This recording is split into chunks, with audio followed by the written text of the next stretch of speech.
ये शंख लेकर यहाँ पर रैली में आने की क्या वजह है? ये रैली में राहुल जी आपके सामने भाषण दे रहे हैं। ये शंखनाद इसलिए किया है कि जो वोट चोरी के लिए जो आवाज थी, वो आवाज दिल्ली की राजधानी से आप देख रहे होंगे पूरे स्टेट में जा रही है। 28 के 28 स्टेट में आपको एक गूंज दिखाई देगी।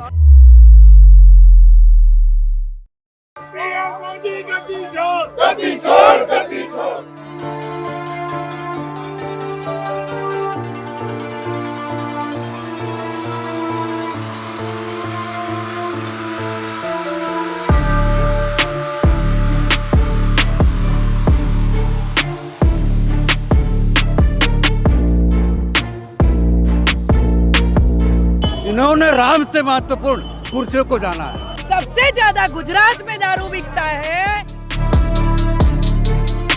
भाई साहब, मेरी शादी हुई ना, 3000 रुपये तोला सोना था, आज 1.5 लाख हो गया। शर्म आनी चाहिए सरकार को। आज यही लोग भारतीय जनता पार्टी में गेरुआ वस्त्र पहन करके देश की जनता को ठगने का प्रयास कर रहे हैं। ताकत हो तो बैलेट पेपर पे इलेक्शन कराए और गुजरात में मोदी सामने लड़े और मैं सामने लड़ूं बैलेट पेपर पे। चाहे चिन्मयानंद हो, चाहे आदित्यनाथ हो, चाहे कोई भी हो, ऐसे जोगी भोगी होते हैं, ठग होते हैं।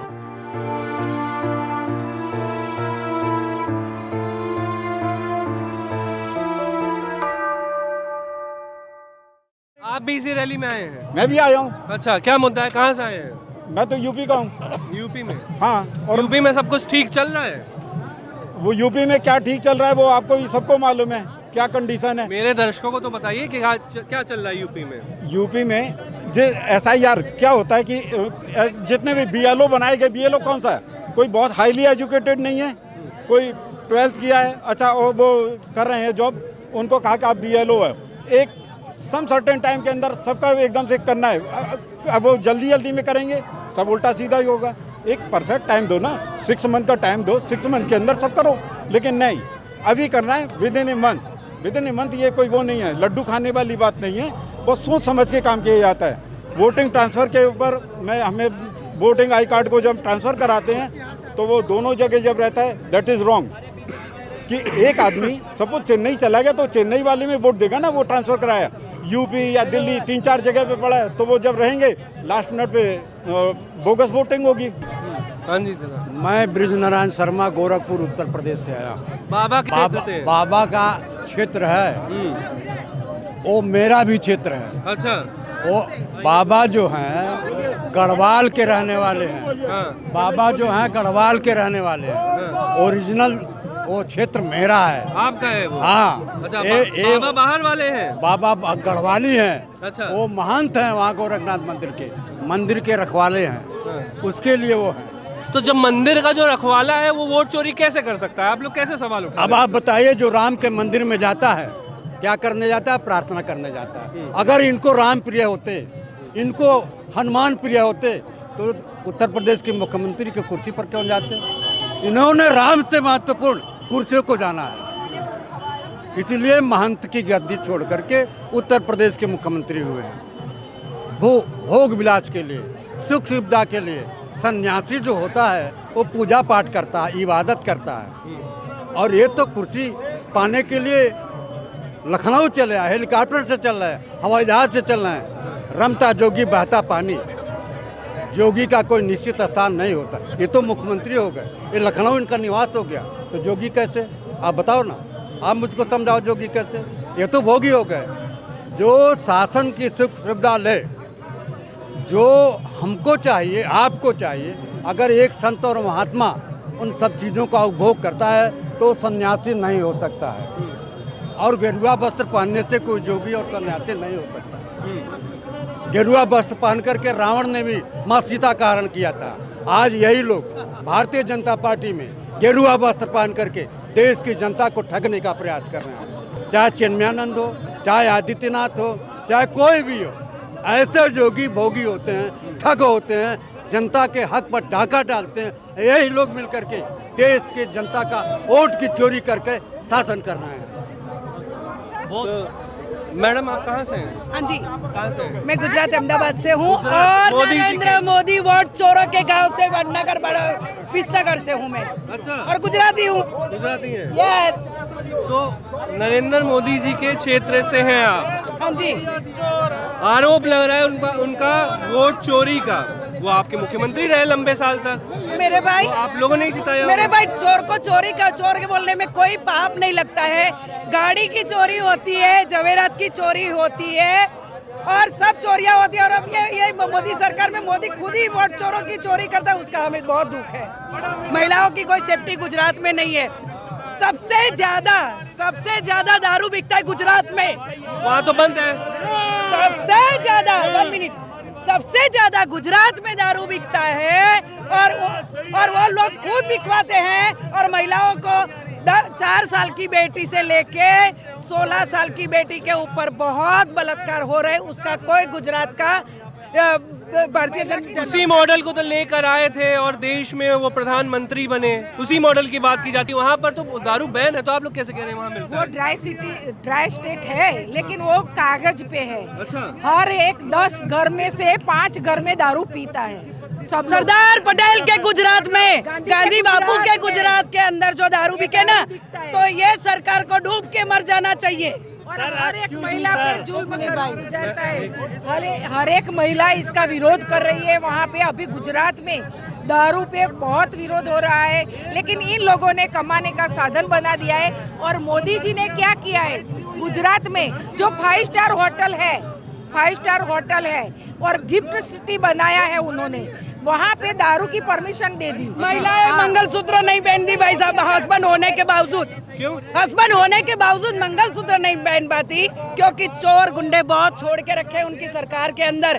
बहन बेटी पढ़ाई करने जाती है ना भाई साहब, तो हमारी बेटी कब घर आएगी उसका हमें टेंशन रहता है, क्योंकि कोई सुरक्षा हमारी महिलाओं का नहीं है आज ये सरकार के अंदर।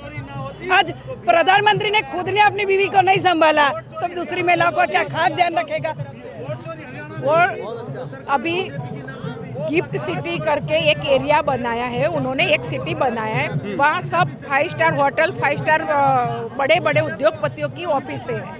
वहाँ पे उन्होंने परमिशन दे दी, अगर कोई बंदा अगर उसको दारू पीना है तो वहाँ गिफ्ट सिटी में जाके एक क्लब मेंबर बन जाता है। हाँ, तो मतलब ये है कि अमीर दारू पिए, गरीब ना पिए, तो गरीब का घर इससे बचेगा। आप लोगों को क्या प्रॉब्लम? सरदार पटेल स्टेडियम का नाम सरदार पटेल स्टेडियम था, बहुत सालों से पहले था, तो उसका नाम कैसे आ गया? क्या उसके बाप की जमीन थी?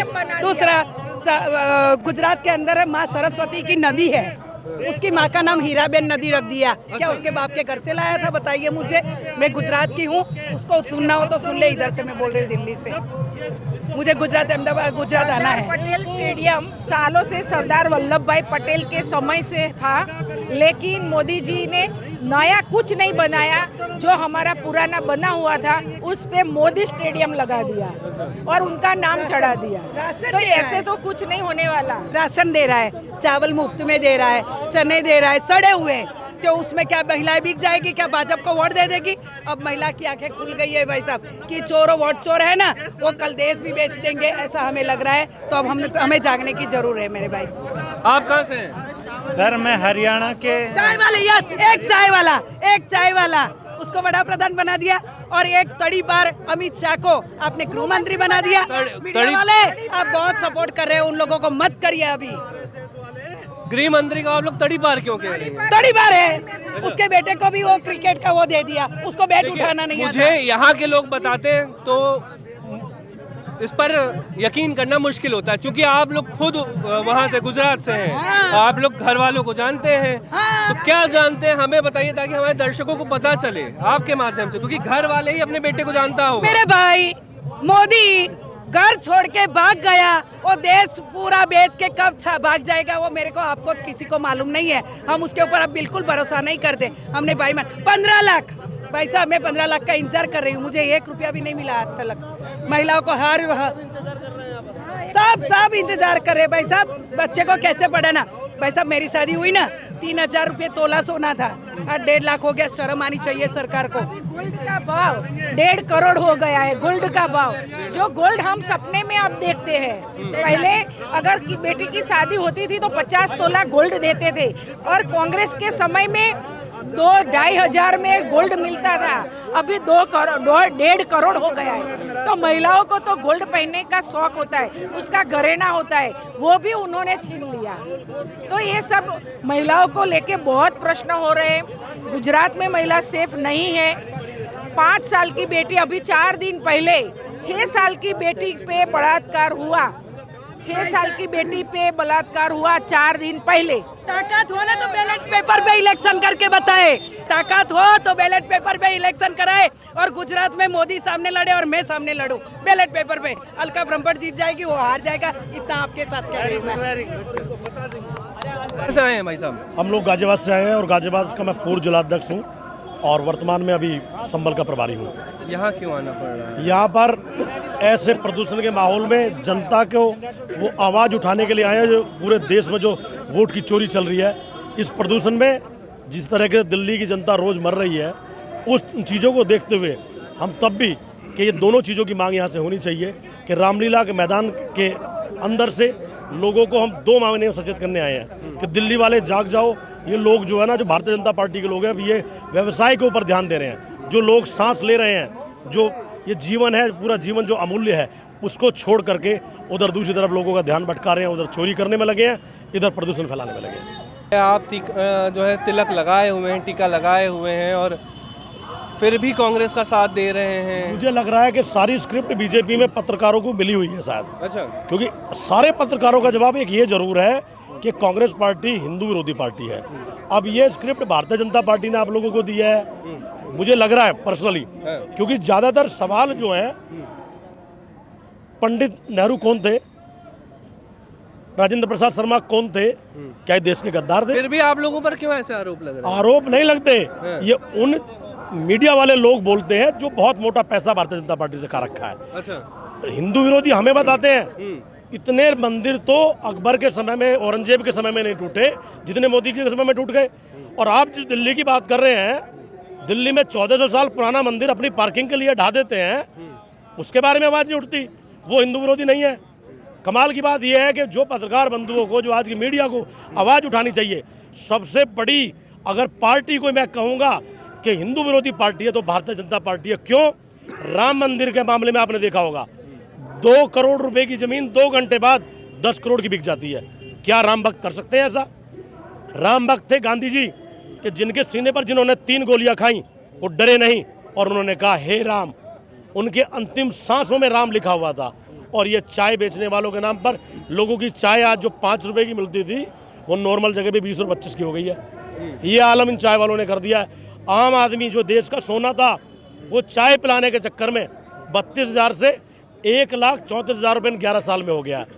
55,000 करोड़ से देश के ऊपर कर्जा 273 लाख करोड़ हो गया 11 सालों में। युवा बेरोजगार इस चरम पर 70 साल में पहली बार। ये हिंदू का जो अपना बता रहे हैं, सारे हिंदू इन्होंने बेरोजगार कर दिए हैं।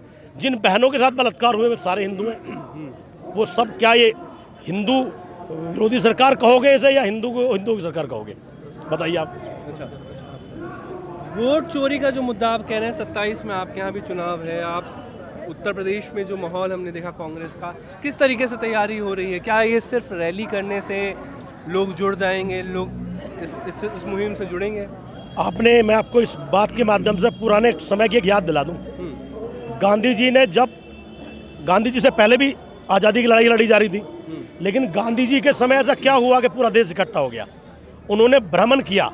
जिस तरीके से राहुल गांधी जी ने 4000 किलोमीटर की यात्रा की है ना, वो लोगों को जोड़ दिया है। और यही कारण है, इस रैली में आप देखेंगे ना तो 70 से 80% लोग आपको 35 से 40 साल वाला मिलेगा। वो इसलिए मिल रहा है कि वो जाग गया है, वो पहचान गया है कि उसका असली कौन उसके लिए काम कर रहा है, उसे बेरोजगार कौन बना रहा है, उसे भटका कौन रहा है, धर्म के नाम पे लड़वा कौन रहा है। जो काम इन्होंने वहाँ किया, 400 पार का नारा यूपी में भी दिया, 240 पर रुक गए। क्या लगता है जब वो 400 पार को 240 पर रोक सकते हैं, जब हम तैयारी में नहीं थे, अब हम तैयारी में तो इलाज इनका कर देंगे और वोट चोरी होने नहीं देंगे। ये हाथ में क्या पकड़ा है? ये बजता भी है? ये बजता बहुत अच्छा बजता है। ये फर्जी हिंदुओं पे तो बजता नहीं है। अच्छा। और जो बीजेपी वालों पे तो बजेगा ही नहीं। अच्छा, एक बार बजा के दिखाइए।